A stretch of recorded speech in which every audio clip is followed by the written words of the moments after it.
네, 지난 주말에 지금 그 한국 평택에 잠시 나가 있는 그 유튜브 우연한 행복 채널의 진행자 캠 PD가 저한테 짧은 영상을 하나 보내왔습니다. 평택에서 이렇게 다니다가 저희 그 이 스토리 뉴스를 매일 보신다는 그 스토리 뉴스 구독자를 그 평택에서 만났다면서 그분한테 인사 영상을 보내왔습니다. 우리 스토리 뉴스의 그 팬이라는 그분을 이제 잠시 만나 뵙고 지금 출발할까 합니다. 아마 한 15초 정도 간단한 인사 영상인데요. 잠시 보실까요? 네, 송 선생님 안녕하세요. 저 오늘 우연일치로 저 후배님을 봤어요. 저 반갑습니다. 너무 유익하게 제가 방송을 보고 있어요. 아무쪼록 항상 건강하세요. 네. 자, 안부에 감사를 드리겠습니다. 사실 그 미국에서 제작되는 뉴스 영상입니다만은 한국에서 보시는 분들도 예상외로 꽤 되시는 걸로 알고 있습니다. 우리는 한국에 관심이 있고요. 또 한국에서는 이 미국에서는 어떻게들 사시나라고 이렇게 또 관심이 있고 그렇기 때문이다라고 생각을 합니다. 영상에 다시 한번 감사드립니다. 자, 오늘 키워드를 소개해 드리겠습니다. 먼저 첫 번째, 노예 해방 기념 축제에서 총격 사건. 두 번째, 바이든의 패배에 대비하라. 라는 거고요. 세 번째는 올여름 파리 올림픽은 생지옥입니다. 그리고 미국에서 급관심 K 리모델링이라는 그 키워드도 있고요. 직장인보다 돈 더 많이 버는 태국 거지들이고요. 또 명품 백의 원가는 딱 8만 원. 이라는 키워드도 있습니다. 그리고 내가 전해드렸죠. 이 덴마크에서 한국 삼양라면에서 만드는 불닭볶음면 이걸 이제 퇴출시켰다라는데 이것과 관련된 키워드도 있습니다. 후속 기사입니다. 덴마크가 불닭볶음면을 퇴출시킨 이유는 바로 이것입니다. 자, 그리고 오늘 마지막 키워드는요, 이겁니다. 아줌마 출입 금지를 환영하는 아줌마들. 입니다. 아줌마 출입 금지를 환영하는 아줌마들 스토리가 아주 흥미진진합니다. 오늘 마지막 끝까지 함께 해주시기 바라겠고요. 자, 첫 번째 키워드입니다. 텍사스주의 한 공원에서요, 노예 해방을 기념하는 축제 도중에 총격이 발생해서 2명이 숨지고 어린이들을 포함해서 최소한 6명이 다치는 일이 있었습니다. 지난 토요일 밤 11시쯤 텍사스주 오스틴 북쪽에 있는 도시, 아마 그쪽에 사시는 분들은 이 도시 잘 아시리라고 봅니다. 라운드 록이라는 한 그 도시의 공원에서 준틴스 페스티벌, 준틴스 그 축제가 있었습니다. 준틴스라는 것은 이제 노예 해방 기념일이잖아요. 그 노예 해방 기념일 축하 행사가 열리던 도중에 총격 사건이 발생했습니다. 총에 맞은 2명이 현장에서 사망 판정을 받았고요. 여러 명이 총상을 입었다라고 경찰은 밝혔습니다. 경찰은 행사장 내에 두 무리들 사이에서 벌어진 이 격한 말다툼이 심해지면서 총격으로 번졌다라고 밝혔습니다. 하지만 총격으로 희생된 2명은 이 말싸움과는 전혀 상관없는 사람들이 희생을 당했다라고 경찰은 전했습니다. 살인 용의자는 아직도 체포되지 않고 있다는 게 더더욱 문제인데 경찰은 총을 쏜 사람이 몇 명인지도 지금 파악하지 못했습니다. 그러니까 그런 광란의 어떤 그 파티가 막 벌어지고 있는 와중에 총격이 막 오가니까 이게 도대체 몇 명이 쏜 건지, 2명이 쏜 건지, 뭐 4명이 쏜 건지도 파악하지 못하고 있고 이 싸움과는 전혀 상관없는 사람들이 희생당했다는 겁니다.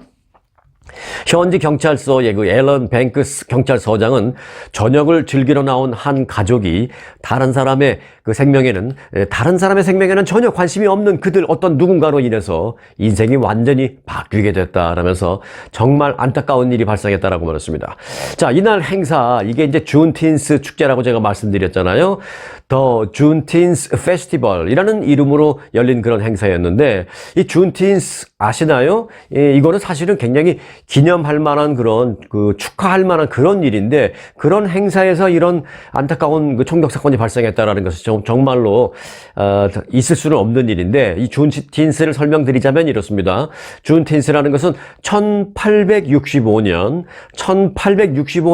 6월 19일에 텍사스에서 마지막 노예가 해방된 것을 기념하는 날입니다. 그렇기 때문에 정확하게는 사실 매년 6월 19일입니다. 오늘 이제 수요일이 준틴스 데이다.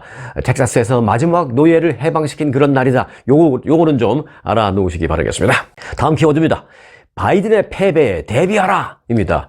이게 민주당에서 나오고 있는 얘기입니다. 미국 진보 진영이 바이든 대통령의 패배에 대비한 계획 논의에 착수했다는 것입니다. 뉴욕타임즈가 보도한 건데요. 바이든 대통령이 각종 여론조사에서 지금 뭐 대체로 말로 표현을 한다면 뭐 박빙이다 이렇게 표현을 하고 있습니다만은 그 박빙 속에서 사실은 열세를 보이고 있습니다. 뭐 오차 범위 내이긴 합니다. 뭐 2%포인트, 1.5%포인트 이렇게 박빙 속의 열세를 바이든 대통령이 보이고 있는 가운데 트럼프 전 대통령이 실제로 승리하면, 재집권에 성공하면 초강경 낙태 문제라든지 뭐 강경한 이민 정책 등이라든지 이런 것을 시행할 것을 지금 가정에서 미리 대책 마련에 들어갔다라는 얘기입니다. 자, 실제로요, 이 캘리포니아 주를 비롯해서 워싱턴주, 매사추세츠주, 뉴욕주, 그리고 오레곤주 등 소위 이 민주당 소속 주지사를 두고 있는 미 전국의 한 5개 주는 그 먹는 낙태약인 미페프리스톤이라고 있습니다. 이 미페프리스톤이라는 먹는 낙태약을 지금 비축하고 있다고 합니다. 무슨 식량 비축하듯이 쌓아놓고 있다고 합니다. 자, 이는 트럼프 2기 행정부가 만에 하나라도 들어설 경우에 트럼프 행정부가 이제 낙태약 허가를 취소하거나 또는 낙태약을 현재 가지고 있는 주까지는 오케이. 그런데 그 낙태약을 이 주에서 다른 주로 배송하는 것은 금지. 그것은 범죄로 규정한다. 뭐 이런 강경한 정책을 시행할 것을 대비한다라는 것입니다. 워싱턴주의 그 주지사는요, 워싱턴주 내의 그 여성이 트럼프 2기 동안에 사용할 수 있는 충분한 양의 이 미페프리스톤을 확보해서 지금 정부 창고에 보관하고 있다라고 말했습니다. 이제 워싱턴주의 그 주지사는 우리는 트럼프와 그의 낙태 반대 세력이 낙태약의 유통을 금지하는 것에 대비하기 위해서 이 미페프리스톤을 물리적으로, 그러니까 실제적으로 워싱턴주 창고 안에 쌓아놓고 있다. 비축해놓고 있다. 이렇게 말했습니다. 그러면서 이 약의 유통기한은 5년 내지 6년이기 때문에 트럼프 행정부가 실제로 내년에 다시 들어선다 하더라도 우리는 괜찮을 것이다. 충분한 약이 유통기한이 끝나기 전까지 지금 비축되어 있다. 이런 얘기입니다. 자, 이뿐만이 아닙니다. 이민 관련 단체들도요, 이 대비책을 수립하기 시작했습니다. 트럼프 전 대통령이 이 사상 최대의 불법 입국자 추방 등 이 초강경 이민 정책을 지금 공약하고 있기 때문입니다. 전국 이민법 센터는 트럼프 1기 때 그 당시에 자원봉사를 했던 그 사람들, 그러면서 지금은 좀 민주당 쪽으로 돌아선 그런 사람들을 지금 모집해서 네트워크로 활용해서 그 행정부의 불법 입국자 단속으로 인권 침해가 이루어질 경우에 실제로 개입할 준비를 하고 있다라는 것입니다. 그런데 그런 준비를 어느 정도 마쳤는데 이 모델을 전국적으로 확대시키는 그런 방안도 지금 모색하고 있다고 합니다. 자, 그런데 이게 다가 아닙니다. 나아가서 최근 50개 이민 옹호 단체들이 애리조나주 피닉스의 호텔에 모여서 지난주에 3일간 수련회를 가졌었거든요. 그런데 그 수련회의 의제는 대선 이후에 대비한 시나리오 계획이었습니다. 그러니까 바이든 대통령이 패배할 것을 가정에서 그 이후를 대비한 시나리오 계획, 이게 주제로 사흘간 수련회가 있었다는 것입니다. 또한 이게 다가 아닙니다. 미국 시민자유연맹, 이제 인권을 중요시하는 그런 단체잖아요.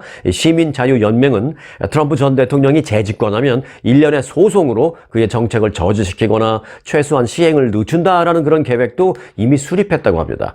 이들은 차기 트럼프 행정부에서 발생할 것으로 예상되는 일들을 몇 가지로 추려봤습니다. 첫 번째는 예를 들면 불법 입국자 탄압, 그러니까 인권을 중요시하는 단체니까 그들의 입장에서 봤을 때 이제 가장 우선시되는 것들이 그런 거죠. 불법 입국자 탄압.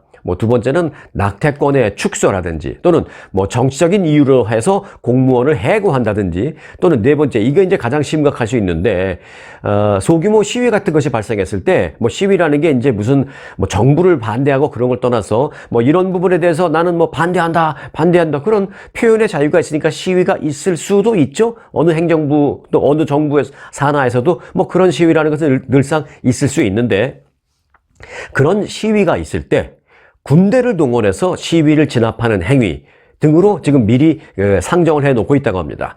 이들은 또 트럼프 전 대통령이 내란법을 근거로 해서 민주당이 장악하고 있는 그런 도시에 연방정부 군 병력을 투입할 그런 가능성에 대비해서 그 부분은 내란법에 해당한다는 그런 소송을 준비하고 있다고 합니다. 그러니까 이제 민주당이 장악하고 있는 그런 도시에서 어떤 그 친민주당 성향의 어떤 시위가 발생했을 때 군대를 동원해서 진압하려고 할 때 이것은 내란법에 해당한다 라면서 소송을 하려고 준비하고 있다는 것입니다.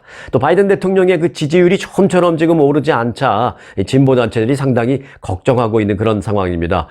바이든 대통령이 특히 이제 경합주의 여론조사에서 좀 시원치가 않아요. 그래서 경합주에서 트럼프 전 대통령에게 진다면 이번 대선은 바이든이 지게 될 수도 있다라는 그런 모습에 상당히 불안해하고 있는 상황입니다. 민주당 그리고 진보적인 단체에서는 이미 바이든 대통령의 패배를 대비하라라는 그런 상황이 이어지고 있다는 소식이었습니다. 자, 다음 키워드입니다. 올여름 파리 올림픽은 생지옥입니다. 요건 이제 끝에 퀘스천 마크가 들어갑니다. 프랑스 파리 시민들이 올여름 그 하계 올림픽 개막을 앞두고 외국인들에게 파리에 오지 말라! 라면서 이 보이콧을 유도하는 그런 영상을 지금 퍼뜨리고 있습니다. 무슨 올림픽을 축하하고 뭐 지지하고 응원하고 막 그러는 게 아니라 옛날에 우리 88년도 서울 올림픽 했죠. 그때 우리 한국에서 이제 열심히 많이 응원하고 다들 기뻐하고 하고 이제 그랬습니다. 물론 이제 극소수 피해를 입는 사람들도 있었습니다. 그때 막 거지들 다 뒷골목으로 다 보내고 뭐 그런 일이 있었습니다만 그럼에도 불구하고 뭐 이 본인의 나라에서 하는 건데 다른 나라 사람들한테 여기 오지 마 하는 그런 일은 사실상 없었는데 상당히 지금 이례적인 현상이 파리에서 벌어지고 있습니다. 현재 그 틱톡 등에서 올림픽 기간 동안에 파리에서 방문객들이 그다지 좋은 모습을 보지 못할 것이다 라고 경고하는 영상이 공유되고 있습니다. 자, 한 예로요. 파리에 사는 그 프랑스계 미국인 미란다라는 사람은요. 작년 11월 그 틱톡에 영상을 올렸는데 올해 파리 올림픽을 보러 오지 마라. 계획을 세웠다면 그 계획을 모두 취소하라 라고 권고를 하면서 그 누구도 우리는 여기서 파리 올림픽을 원하지 않는다.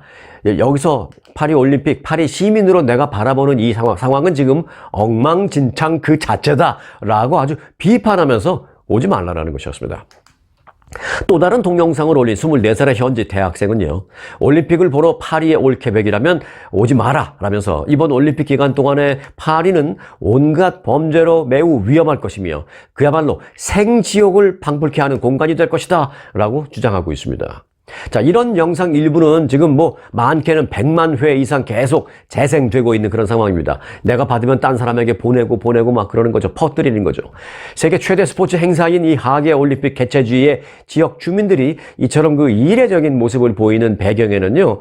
이 전 세계에서 몰려드는 관광객과 또 행사 관계자들로 인해서 물가가 오르고 숙소 문제가 발생하고 하는 데 대한 그 불만이 있는 것으로 분류됩니다. 실제로 그 앞서 영상을 올린 그 사람들이 그 영상에서 파리시 당국이 대학생 기숙사를 올림픽 관계자들에게 제공하려는 계획이 있는데 이거는 정말 대학생들에게는 치명적이다. 대학생들 그들은 어디로 가란 말이냐 라면서 불만을 토로하고 있는 게 사실입니다. 올림픽 기간 동안 파리 지하철의 요금은 또 거의 2배로 뛰게 된다고 합니다. 또 그런 것들, 또 각종 물가가 치솟을 움직임을 보이는 이런 것들 여러 가지 지금 반감이 현지에서 적지 않다라는 것입니다. 그런데 반감으로 끝나는 것이 아니라 외국에서 사람들이 많이 오지 못하도록 하기 위해서 위협적인 말까지 영상에 올리는 거죠. 막 테러가 발생할 수도 있다 이런 얘기. 또 이제 파업에 따른 교통대란, 파리 올림픽이 열리는 것에 반대해서 특정 뭐 단체나 기관에서는 뭐 파업을 하려고 한다고 합니다. 그리고 또 테러가 발생할 가능성도 있고, 그래서 관광객을 노린 어떤 테러 또는 사기 사건 또는 소매치기 사건 등 각종 범죄도 기승을 부릴 것이기 때문에 이번 여름 동안 올림픽 기간 동안에 파리는 생지옥일 것이다. 그러니까 외국 사람들 오지 마세요 라고 경고하는 그런 영상을 지금 파리 사람들이 올리고 있는 겁니다. 자국에서 열리는 올림픽을 온 국민이 나서서 지금 뭐 지지하고 협력하기는커녕 파리의 시민들은 지금 파리 올림픽을 생지옥으로 만들겠다라고 경고하는 아주 이상한 현상이 지금 벌어지고 있다라는 소식 전해드립니다. 다음 키워드입니다. 미국에서 급관심 K 리모델링입니다. 이 한국의 그 중소기업, 특히 이제 뭐 리모델링이나 건축과 관련된 그런 중소기업들이 대거 미국에 진출하고 있습니다, 지금. 분야도 다양해서요, 뭐 가구, 뭐 인테리어, 보일러, 헬스케어, 가전기기 등등에 이르고 있습니다. 그 한국의 인테리어와 리모델링 전문 중견기업 LX 하우시스라고 있는데요. 이 회사는 지난 1월 미국에서 열린 그 바닥재 전시회를 시작으로 해서 2월에는 북미 최대 주방과 욕실 전시회에 직접 참가하는 등 신규 고객, 미국 고객사를 확보하기 위해서 본격적으로 팔을 걷어붙였습니다. 미국에서는 그동안 그 신발을 신고 집 안에 들어가서 생활하는 그런 바닥재로 카펫과 같은 그 부드러운 소재가 대세였잖아요. 근데 요즘 그 많이 바뀌고 있습니다. 미국 사람들 중에서도 처음에는 한국 사람들이 이제 신발 벗고 들어가면 좀 이상하게 생각하는 사람들도 많았었는데, 최근에는 그게 훨씬 더 위생적이다라는 것을 깨닫기 시작한 미국 사람들이 적지 않습니다. 혹시 주변에 그런 분들 아시면은 댓글로 좀 올려주시기 바라겠습니다. 그래서 이제 위생과 특히 이제 바닥에 대한 어떤 내구성, 실제로 딱딱한 신발 신고 하루 종일 돌아다니지 않고 신발을 벗고 슬리퍼 같은 것을 신고 집 안에서 생활하니까 이 집 안에 그 바닥재가 오래 가는 거죠. 그러니까 이제 위생적인 문제에서 좋고 또 내구성 측면에서도 좋습니다. 그래서 이제 최근에 어떤 바닥재가 미국 사람들한테 관심을 끌고 있느냐, 무슨 뭐 나무 바닥도 물론 관심을 끌고 있습니다만은 한국에서 만든 그 PVC 바닥재에 대한 관심이 크게 높아지고 있다고 합니다. 그래서 한국 업체들에게도 지금 새로운 기회가 열렸다라는 분석으로 많이 진출하고 있는 상황입니다.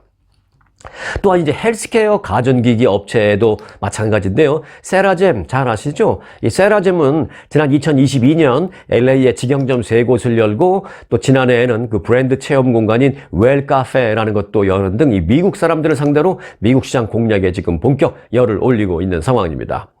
그리고 또 이제 일찌감치 미국에 진출해서 성공한 대표적인 사례로는요, 경동 나비엔이 꼽히고 있습니다. 온수요, 보일러죠, 보일러. 기억하십니까? 경동 나비엔 하면은, 잘 모르실 수도 있겠습니다만, 이거는 기억하실지 모르겠습니다. 귀뚜라미 보일러. 네. 귀뚜라미 보일러. 우리 옛날에 한국에서 많이, 사용을 했었죠? 네. 그 바로 귀뚜라미 보일러 만든 회사가 경동 보일러고, 경동 보일러가 미국에서는 미국 법인 이름이 경동 나비엔입니다. 경동 나비엔이 아주 일찌감치 진출해서 성공한 첫 번째 케이스로 꼽히고 있습니다. 지난해 기준 경동 나비엔의 전체 매출 가운데 북미 지역에서의 매출이 55%에 이르고 있습니다.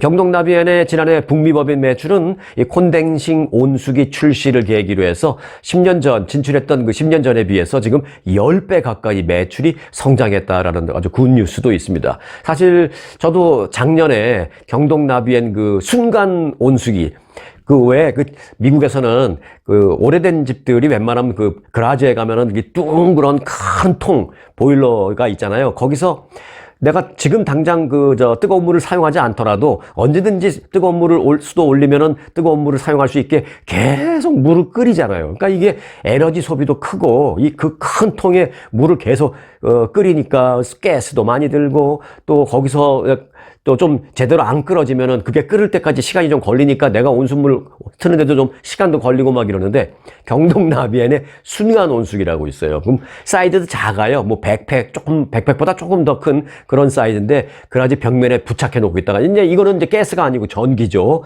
이제 뜨거운 물 온수 수도를 탁 틀면 그때 이제 이것이 감지를 탁 해서 그때 전기를 통해서 순간적으로 물을 뜨겁게 달궈서 바로 보내버립니다. 온수기와 가까운 쪽에 있는 방에서는 뭐 한 30초? 뭐 한 20초 정도면은 바로 뜨거운 물이 나오고요.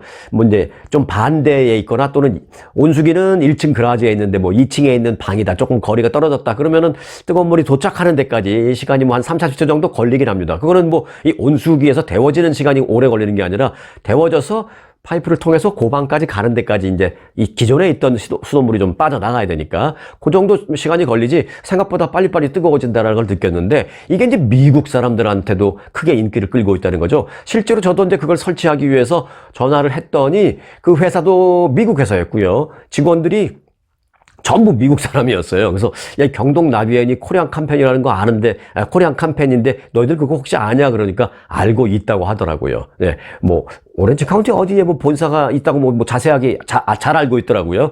저도 뭐 자세한 얘기 못 들었지만 그들은 잘 알고 있더라고요. 뭐 어디에 본사가 있고 코리안 컴퍼니다 뭐 다 알고 있더라고요. 그런데 자기들은 손님들이 거의 뭐 70-80%가 난 코리안들이고 미국 사람들 상대로 비즈니스를 하고 있다라는 얘기를 들었을 때 기분이 좋았는데, 그 경동 나비엔을 비롯해서 최근에 뭐 인테리어 회사, 또 리모델링 관련 회사, 또 바닥재 회사 등등등이 본격적으로 미국에 진출하고 있다는 것입니다. 그래서 제가 이름을 붙여본 게 K 리모델링이라고 이름을 한번 붙여봤습니다.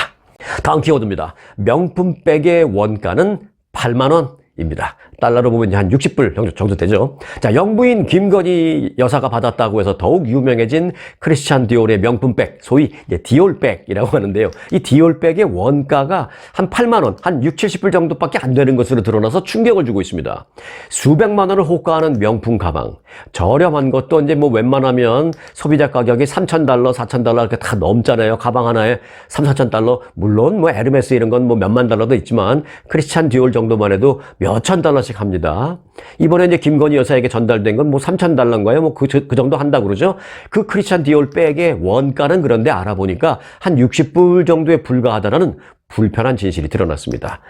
최근 이탈리아 밀라노 법원은 크리스찬 디올 이탈리아 지사의 그 가방을 제조하는 디올 SRL이라는 회사에 대해서 사법 행정 예방 조치를 명령하고 1년 동안 회사를 감독할 사법 행정관을 임명했습니다. 이게 이제 무슨 말이냐면 크리스찬 디올 명품백을 만드는 하청업체가 있는데 그 하청업체에서 어떤 노동법을 위반한 그런 일이 있었답니다. 그래서 그 노동법 위반 사례를 조사하다 보니까 이게 원가가 얼마인지가 다 나와버린 거예요.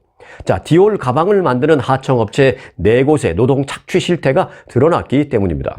하청 공장은 중국이나 필리핀에서 온 이 불법 체류자를 주로 고용했는데 24시간 공장 가동을 위해서 근로자들은 이 작업장에서 새우잠을 자면서 근무를 해야 했습니다. 이렇게 생산 비용을 절감한 업체는 가방 한 개를 53유로에 크리스찬 디올 본사에 판매하는 것으로 알려졌습니다. 그러니까 한 60불? 뭐 원화로는 약 한 8만 원? 그 정도 싼 가격에 크리스찬 디올이 사가는 거죠. 그래서 8만 원, 그러니까 한 6, 70불에 사갖고 3,000불, 4,000불에 파는 겁니다. 그런 불편한 진실이 그 이탈리아 그 법원에 의해서 확인이 된 겁니다. 크리스찬 디올이 이 가방을 그렇게 비싸게 팔고 있었다라는 걸 저도 처음 알았습니다. 물론 3,000달러 아니라 뭐 5,000달러, 10,000달러가 되더라도 필요하면 또 워낙 가방의 퀄리티 괜찮고 해서 살 수도 있죠. 하지만 원가는 그것밖에 안 됐었구나. 결국은 뭐 한 60불, 70불 되는 걸 3,000불 주고 사는 이유는 크리스찬 디올이라는 그 마크 하나 때문에 우리가 그렇게 많은 돈을 주는구나 라는 생각이 들었습니다. 뭐 물론 그 브랜드 가치를 인정합니다. 저도. 하지만 원가가 정말 이것밖에 안 된다라는 것은 저도 처음 알았습니다. 근데 이건 뭐 루머 그런 게 아니라 이탈리아 법원에서 노동법을 그 감시하고 조사하다가 드러난 팩트입니다. 팩트. 정말 불편한 진실입니다. 자, 다음 키워드입니다. 덴마크가 불닭볶음면을 퇴출시킨 이유는 따로 있다. 입니다. 자, 덴마크 정부의 그 한국 삼양식품 불닭볶음면 그 리콜 조치가 이루어졌다라고 이제 지난주에 제가 보도를 해드렸죠. 그런데 그 불닭볶음면을 판매 금지시키고 리콜 조치한 그 덴마크의 의도는 바로 외국인 혐오에서 비롯됐다라는 한 덴마크 옆 나라죠. 한 덴마크 옆 나라 유튜버의 해석이 나왔습니다. 자, 낯선 국가와 낯선 음식에 대한 배타적인 감정이 그리고 인종차별이 어느 정도 가미된 그러한 과도한 규제 때문에 이러한 일이 바로 발생했다라는 지적입니다. 덴마크 이웃 나라인 스웨덴, 그 스웨덴 출신의 유튜버 스웨국인이라고 있습니다. 그 스웨국인이 최근 그 자신의 유튜브 채널에 덴마크가 외국인 혐오가 심해서 한국 삼양라면을 금지시킨다라는 제목의 영상을 올렸습니다. 이 스웨국인이라는 유튜버는요, 이 영상에서 자신의 나라 스웨덴과 그리고 이웃 나라인 덴마크는 아주 비슷한 사고방식을 갖고 있다라고 말했습니다. 그러면서 덴마크가 삼양라면을 금지시킨 이유는 따로 있다라고 말했습니다. 자, 그는 첫 번째로 유럽 사람들은 유럽 내에서는 여행을 많이 하지만 유럽 외로는 여행을 많이 안 한다라는 것입니다. 유럽 외의 다른 나라들은 그럼 미국 이런 데까지는 아니겠습니다만 그래도 유럽 내의 다른 나라, 예를 들면 아시아 이런 나라들은 조금 비하하는 기본적인 마음을 갖고 있기 때문에 유럽 내에서는 여행을 많이 하지만 유럽 외에는 여행을 많이 안 한다는 게 대체적인 그 패턴이라는 것입니다. 유럽 사람들. 그리고 일본이나 한국, 중국 등의 그 나라가 무섭고 위험하다라는 사고방식을 가진 특히 이제 덴마크 쪽에 그런 사람들이 많이 있다라고 말했습니다. 앞서도 말했던 그런 불편한 진실이 또 나옵니다, 여기. 이어서 딱 그런 이유 때문에 지금 불닭볶음면을 금지시키는 것이다 라고 자신의 해석을 말했습니다. 스웨국인이라는 그 유튜버는 10살 때 그 펜팔을 하던 그 독일 친구가 있었는데 그 독일 친구를 항상 나 오늘 일본 라면 먹었다? 이렇게 말을 하고 또 어쩔 때는 나 오늘 한국에서 온 과자 이거 먹었다? 라고 말하기도 했었는데 그게 이제 이 친구가 20대니까 10몇 년 전에 그랬다는 것이죠. 그러면서 그 독일 친구는 스웨덴에도 이런 게 있느냐라고 물어봤었다라고 합니다. 그런데 자기가 이제 그때마다 뭐라고 답했냐면 우리는 수입품이 많이 없어서 난 그거 본 적도 없어 하고 항상 그렇게밖에 답변을 못했다라는 것입니다. 실제로 노르웨이, 덴마크가 그렇게 폐쇄적인 마인드를 갖고 있는 사람들이라는 것입니다. 이어서 그는 그때 항상 우리 생산물, 우리나라에서 만들어진 제품밖에 없다라고 내가 말했었는데 사실 지금 생각해 보니까 2024년 아직도 마찬가지네라는 현상을 보게 됐다는 것입니다. 덴마크건 노르웨이건 뭐 스웨덴이건 수입품 말고 국내 생산물을 대부분 선호하는 그런 풍토라는 것입니다. 그 유튜버는 또 만약 스웨덴에서 라면이나 뭐 한국 소주 등의 수입품을 먹고 싶다면 뭐 없지는 않답니다. 뭐 극히 드물지만 있기는 있는데 세금이 정말 미쳤다 라면서 소주 한 병에 3만 원은 아마 될 거다 이렇게 말했습니다. 소주 한 병에 뭐 한 거의 30불 가까이 될 것이다 라는 것이죠. 지금 뭐 우리 미국에서는 한인마켓 가면 소주 한 병 얼마에 뭐 4불 5불 정도 하잖아요. 뭐 세일할 때 뭐 299도 있고 그런데 그게 뭐 그 덴마크나 이런 데서는 소주 한 병 살려면 30불씩 줘야 된다는 것입니다. 이어서 라면도 마찬가지다 라면서 불닭라면이 한국보다 3배나 여기서는 비싸다라고 말했습니다. 왜요? 뭐 관세 막 두드려 막 때리고 그래서 사실 판매를 거의 못하게 나라에서 그런 식의 분위기가 있다라는 것이죠. 사실상 이제 뭐 수입을 거부할 수 없으니까 안 팔리게 하는 거죠. 수혜국인이라는 유튜브는 또 이렇게 말했습니다. 이런 그 차별 의식과 그 수입산에 대한 우려 등 한국, 중국, 일본 제품에 대한 어떤 위험한 마음을 갖고 있는 사람들이 상당히 많다며 일부 사람들은 한국에서 이런 거 먹으니까 당연히 그것 때문에 한국 사람들 일찍 죽지라고 말도 안 되는 그런 생각을 갖고 있다고 합니다. 한국 사람들이 일찍 죽긴요. 한국 사람들의 평균 수명이 덴마크, 노르웨이, 스웨덴보다 훨씬 높습니다. 결국 판매하고 싶지 않다라는 생각에 괜히 너무 맵다라는 이유로 지금 금지시키는 것이다라고 그 유튜버는 그렇게 강조를 했습니다. 그는 약 10년 전 그 스웨덴도 사탕에 포함된 색소의 안전성을 이유로 자기네 나라 스웨덴 그런 이유로 그 빨간색 사탕을 수입 금지를 했던 사례가 있었다라고 했습니다. 그는 그 빨간색 색소 때문에 수입이 금지됐다라고 기억을 했는데 스웨덴에서 이 사탕이 금지된 이유가 이제 그 빨간색 색소였는데 나중에 보니까 그 색소가 하나도 위험하지 않은 성분이었다라는 것이 뒤늦게 밝혀졌다라는 것입니다. 그래서 스웨덴 사람들이 그때 너무 오버한 거 아니었냐라는 그 비난도 많이 받았다라는 것입니다. 이게 이제 대표적인 케이스라는 겁니다. 이렇게 우리나라에서 만든 거 외에는 왜 잠깐 야 이거 좀 위험해. 야 이거 먹어도 되는 거야? 먹어도 돼? 진짜 안전해? 뭐 이런 너무 좀 잘난 척하는 그런 폐쇄적인 생각이 심하다는 겁니다. 물론 조심하는 건 좋지만 그게 너무 심하다라는 것입니다. 그래서 조심을 넘어서서 일종의 차별까지 간다라는 것입니다. 한마디로 이제 덴마크의 이번 불닭볶음면 판매 금지는 한국에 대한 차별 그리고 그 한국에서 만든 식품에 대한 불신 등이 깔려 있는 것이다라고 유튜버 스웨국인 씨는 이제 말을 한 것입니다. 사실상 이제 자기네 나라인 스웨덴과 이웃 국가인 덴마크 사람들 그 기저에 깔려 있는 차별의식, 그 불편한 진실을 이 사람이 건드린 겁니다. 불닭볶음면이 매워서 사실 뭐 어린이나 나이 드신 분들에게는 안 좋을 수 있죠. 그거는 뭐 사실입니다만 그 매운맛으로 이제는 덴마크의 그 차별까지도 이겨내기를 바라는 그런 마음을 갖게 됩니다. 은근히. 네, 한국인의 매운맛을 덴마크에서 한번 제대로 보여주길 바라겠습니다. 네, 다음 키워드입니다.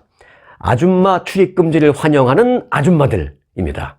무슨 얘기냐고요? 이건 이제 한국으로 좀 가봐야 되겠습니다. 한국 인천에 있는 한 헬스장 스토리인데요. 스토리는 이렇습니다. 아줌마 금지라고 이 헬스장에 편말이 붙여져 있어서 처음에는 이 헬스장이 많은 사람들의 비난을 받다가 나중에는 그 숨겨진 그 의미가 알려지자 오히려 응원을 받는 등 화제가 되고 있습니다. 자, 인천에서 헬스장을 운영 중인 A씨는 평소 자신의 업소를 이용하던 일부 그 중년 여성들이 자, 지금부터 하나씩 말씀드릴게요. 자, 첫째, 운동은 하지 않고 운동기구에 그냥 앉아서 이제 내가 운동이 끝났으면 비켜줘야 되잖아요. 그래야 다른 사람들이 이 운동기구를 쓸 거 아니에요. 그런데 운동은 잠깐 하는 둥 마는 둥 하고 그 다음에 하지도 않으면서 그 운동기구에 이렇게 앉아가지고 계속 옆에 있는 아줌마들하고 계속 주변을 험담하는 수다를 떨거나 또 두 번째, 집에서 빨랫감을 갖고 와서 샤워장에 가서 그 2시간이 넘도록 온수로 빨래를 하는 그런 아줌마들도 있었다고 합니다. 세 번째, 남녀 회원들을 대상으로 이제 몸매를 평가하는 등의 성희롱성 발언 하는 사람이 많답니다. 예를 들어서 아줌마들 친구들끼리 이렇게 3, 4, 5 모여서 지나가는 사람들하고 저 여자 저거 옷 봐라 뭐 자기 몸매 좋다고 저 옷 쫙 달라붙는 옷 입고 저러는 거 봐라 뭐 이런 얘기를 한다든지, 남자들한테는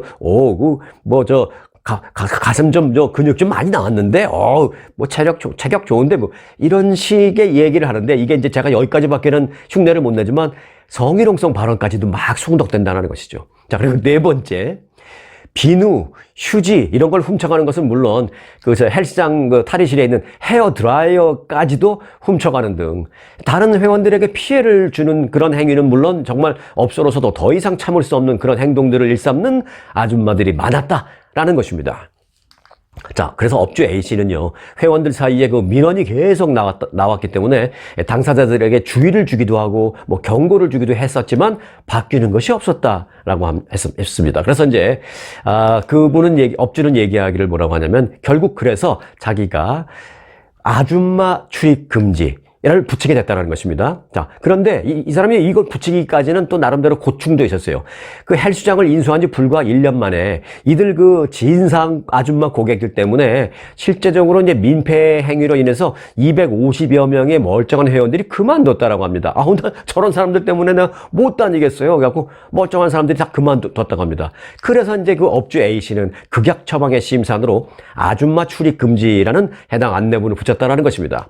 그러자 평소에 문제를 일으켰던 그 당사자들은 그 아줌마 출입금지라는 편말이 무슨 뜻인지 아니까 스스로 탈퇴했다라는 것입니다. 물론 그냥 탈퇴하지 않고 업주에게 막 삿대질하면서 욕을 하면서 탈퇴했다라는 것입니다. 얼마나 잘 되나 보자 막 그러면서 이제 나갔는데, 그 업주 A씨는 그것과 관련해서 이렇게 말했습니다.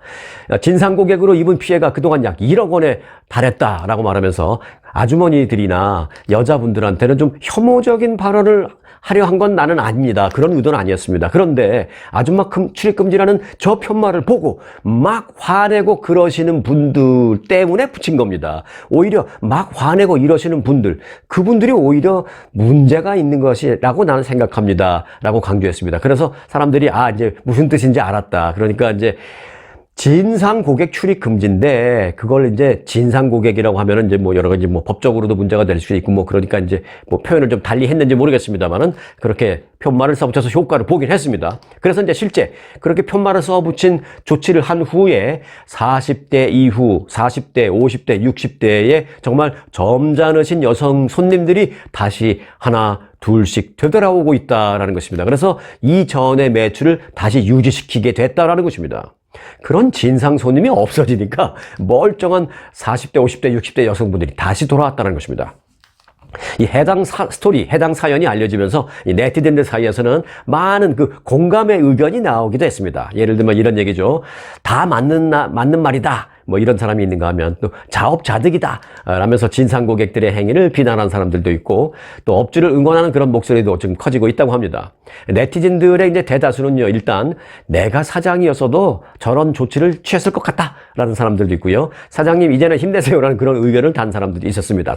이런 댓글 보면 기운 나죠. 자, 그런데 약간 다른 의견을 주신 댓글도 물론 있습니다. 이런 얘기를 하는 거죠. 이제 이유를 막론하고 그 내막 고통당한 것은 알겠지만 그 이유를 막론하고 중년 여성을 일컫는 멀쩡한 단어, 이 아줌마라는 단어를 비하적 표현으로 사용했다라는 그것은 받아들이기 어렵다. 꼭 그런 식으로밖에 할 수 없었을까라는 비판도 일정 부분 있는 것이 사실입니다. 자, 세상의 모든 아줌마들 화이팅 하시기 바라겠습니다. 단 매너 있는 아줌마 됩시다. 자, 오늘 영상 여기까지입니다. 스토리 뉴스 마칩니다.